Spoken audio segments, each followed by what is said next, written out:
PSL 10 का draft जो है वो 13 जनवरी को होने जा रहा है। लेकिन क्या आपको पता है कि पीएसएल 10 का जो ड्राफ्ट है वो वर्क कैसे करेगा, उसके असूल्स क्या है, रूल्स क्या है, उसकी प्राइवेसी टर्म क्या है और किन शराइत को मद्देनजर रखते हुए, किन पॉलिसियों को सामने रखते हुए जो एक टीम है वो अपने लिए 18 खिलाड़ी सिलेक्ट कर सकती है। तो वो तमाम रूल्स और असूल आपको पूरी डिटेल से बताऊंगा। उससे पहले एक छोटी सी रिक्वेस्ट है, मेरे चैनल को सब्सक्राइब कर दें और वीडियो को भी लाइक कर दें। पीएसएल कैटेगरी के अंदर सबसे पहली कैटेगरी आती है प्लाटिनियम कैटेगरी, जिसमें से कम जो ज्यादा से ज्यादा 3 प्लेयर सेलेक्ट करने होते हैं और 3 में से कम एक लोकल प्लेयर चाहिए होता है और एक फॉरेन प्लेयर चाहिए होता है, यानी कि एक पाकिस्तानी और एक इंटरनेशनल होना जरूरी है। जिसमें आप 2 पाकिस्तानी भी सिलेक्ट कर सकते हैं और 2 फॉरनर भी सिलेक्ट कर सकते हैं, जिसमें से एक कम से कम पाकिस्तानी और 3 में से एक कम से कम पाकिस्तानी और एक फॉरनर होना जरूरी है।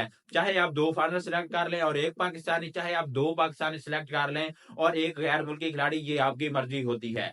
उसके बाद आती है डायमंड कैटेगरी। डायमंड कैटेगरी के अंदर भी यही असूल है कि कम से कम एक पाकिस्तानी और कम से कम एक गैर मुल्की खिलाड़ी होना जरूरी है, जिसमें से आपकी मर्जी है कि आप 2 गैर मुल्की खिलाड़ी और एक पाकिस्तानी सिलेक्ट कर लें, चाहे आप 2 पाकिस्तानी और एक गैर मुल्की खिलाड़ी सिलेक्ट कर लें, ये टीम की मर्जी होती है।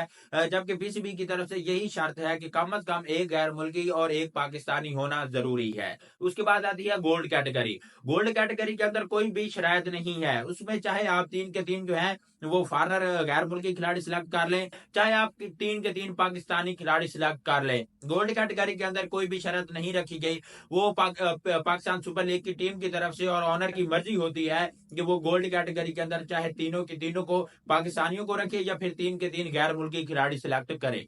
उसके बाद आती है सिल्वर पैक। सिल्वर पैक के अंदर भी पीसीबी की तरफ से कोई भी शरायत नहीं रखी गई कि आप कम से कम कितने पाकिस्तानी खिलाड़ी शामिल कर सकते हैं या कम से कम कितने गैर मुल्की खिलाड़ी शामिल कर सकते हैं। इसमें भी जो पीसीबी की फ्रेंचाइज होगी, जो पीएसएल की फ्रेंचाइज होगी, उसकी मर्जी होगी कि वो सिल्वर कैटेगरी के अंदर जितने भी पाकिस्तानी सिलेक्ट करे और जितने भी गैर मुल्की खिलाड़ी सिलेक्ट करे। इसमें से पाकिस्तान क्रिकेट बोर्ड की तरफ से और पीएसएल के जो आला उहदेदार है उनकी तरफ से कोई भी शर्त नहीं रखी गई कि आप सिल्वर कैटेगरी के अंदर कम से कम कितने पाकिस्तानी सिलेक्ट कर सकते हैं और कम से कम कितने गैर मुल्की खिलाड़ी सिलेक्ट कर सकते हैं।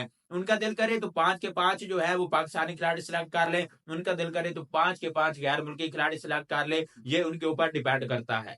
उसके बाद आती है अमर्जिंग कैटेगरी। अमर्जिंग कैटेगरी के अंदर 2 खिलाड़ी सिलेक्ट करने होते हैं और वो दोनों के दोनों पाकिस्तानी होनी चाहिए।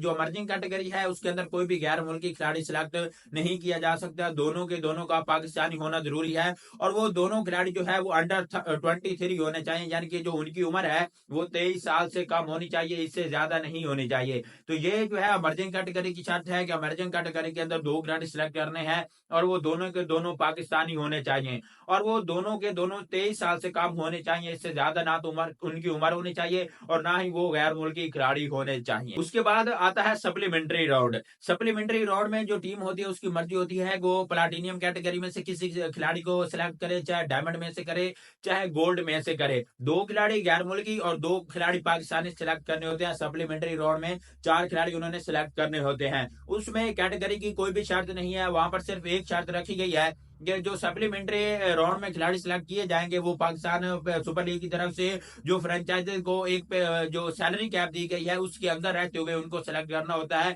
जो एक सैलरी कैप है उससे बाहर नहीं जा सकते, उसके अंदर अंदर रहते हुए उन खिलाड़ियों को सिलेक्ट करना होता है। और जो सप्लीमेंट्री खिलाड़ी होते हैं, जो पहले 15 खिलाड़ी हैं उनमें से अगर कोई खिलाड़ी अनफिट हो जाता है या फिर इंजर्ड हो जाता है या किसी जाती मसरूफियात की वजह से पीएसएल को छोड़ के चला जाता है, तो फिर जो सप्लीमेंट्री राउंड में खिलाड़ी होंगे उनमें से किसी एक को आगे चांस दिया जाएगा और वो छोड़कर जाने वाले खिलाड़ी की जगह लेगा और फिर ही वो पीएसएल में खेल सकेगा।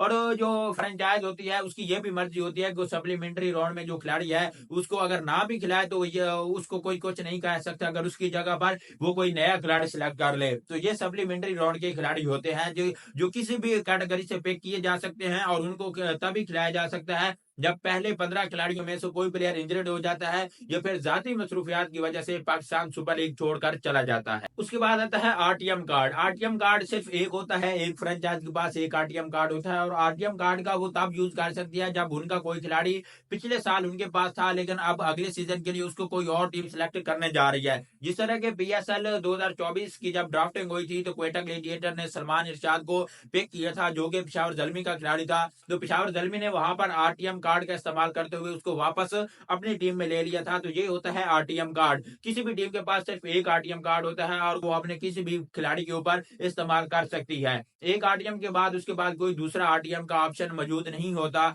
एक ड्राफ्ट के अंदर सिर्फ एक ही आरटीएम कार्ड मौजूद होता है। उसके बाद आता है वाइल्ड कार्ड कि हर फ्रेंचाइज के पास एक एक वाइल्ड कार्ड होता है और वाइल्ड कार्ड का इस्तेमाल कुछ यूं होता है कि अगर कोई प्लेयर डायमंड कैटेगरी के अंदर है या फिर गोल्ड कैटेगरी के अंदर है और कोई भी फ्रेंचाइज उसको जो है वो अपनी प्लाटिनियम कैटेगरी में उठाना चाहती है तो वो तब वाइल्ड कार्ड का यूज कर सकती है। जिस तरह के अभी पीएसएल के जो ड्राफ्टिंग है, जो कैटेगरी रूल्स हैं, उनमें अब्बास अफरीदी और खुश दिलशाह जो है वो डायमंड कैटेगरी के अंदर मौजूद है, जबकि क्वेटा ग्लेडिएटर और कराची किंग को एक एक लोकल प्लेयर चाहिए अपनी प्लाटिनियम कैटेगरी के अंदर। तो जो कराची किंग है वो अब्बास अफरीदी को वाइल्ड कार्ड का इस्तेमाल करते हुए प्लाटिनियम कैटेगरी में पिक करेगी, क्योंकि अब्बास अफरीदी तो डायमंड में है। प्लाटिनियम में उसको पिक करने के लिए एक आखिरी ऑप्शन मौजूद है जो कि वाइल्ड कार्ड है। वाइल्ड कार्ड का इस्तेमाल करते हुए कराची किंग जो है वो उसको प्लाटिनियम कैटेगरी में पिक करेगी और इसी तरह क्वेटा ग्लेडिएटर वो भी खुश दिलशाह को वाइल्ड कार्ड का इस्तेमाल करते हुए प्लाटिनियम कैटेगरी में सिलेक्ट करेगी, क्योंकि खुश दिलशाह भी पीएसएल की कैटेगरी के अंदर डायमंड कैटेगरी में मौजूद है। तो ये वाइल्ड कार्ड है, यानी कि अगर कोई प्लेयर गोल्ड कैटेगरी में है लेकिन उसको कोई भी टीम अपनी डायमंड कैटेगरी में सिलेक्ट करना चाहती है, इस वजह से कि ताकि हमारे वहां तक पहुंचने से पहले पहले उसको कोई और टीम ना सिलेक्ट कर ले, तो वो वाइल्ड कार्ड का इस्तेमाल करते हुए उसको गोल्ड कैटेगरी में से डायमंड कैटेगरी में, गोल्ड कैटेगरी से प्लाटिनियम में, डायमंड से प्लाटिनियम में, यानी कि नीचे वाली कैटेगरी से ऊपर वाली कैटेगरी में सिलेक्ट कर सकती है, ऊपर वाली कैटेगरी से नीचे वाली कैटेगरी में नहीं सिलेक्ट कर सकती। तो ये है वाइल्ड कार्ड। उसके बाद आता है draft day category. Draft day category का मतलब ये है कि अगर एक प्लेयर जिसने प्लाटिनियम कैटेगरी के अंदर खुद को रजिस्टर करवाया है लेकिन उसने साथ में अपने आप को गोल्ड या फिर डायमंड कैटेगरी के अंदर भी रजिस्टर करवाया है, यानी कि अगर वो प्लेयर तो प्लाटिनियम का है लेकिन उसने थोड़ी सी जो है वो डील रखी है अपनी कैटेगरी के अंदर, यानी कि अपने आप को डायमंड या फिर गोल्ड में दस्तयाब करवाया है, तो कोई भी टीम उसको गोल्ड कैटेगरी में भी पे कर सकती है और डायमंड में भी पे कर सकती है अगर उसने खुद को रजिस्टर करवाया होगा प्लाटिनियम के साथ साथ किसी दूसरी कैटेगरी में। तो ज्यादातर प्लेयर यही होते हैं, ऑलमोस्ट 90% प्लेयर जो इस मरतबा प्लाटिनियम कैटेगरी के अंदर मौजूद हैं, उनके साथ साथ ये शर्त भी रखी गई है कि उनको अगर प्लाटिनियम कैटेगरी में कोई टीम नहीं सिलेक्ट कर पाती, उनके जो खिलाड़ी हैं मुकम्मल हो जाते हैं, तो बाकी टीमें उनको डायमंड या फिर गोल्ड कैटेगरी में भी सिलेक्ट कर सकती हैं। तो ये है ड्राफ्ट डे कैटेगरी। तो ये वो थे पीएसएल ड्राफ्ट के तमाम रूल्स जो मैंने आपको बताए हैं। वीडियो अच्छी लगी हो तो लाइक कर दे और चैनल को भी सब्सक्राइब कर दे।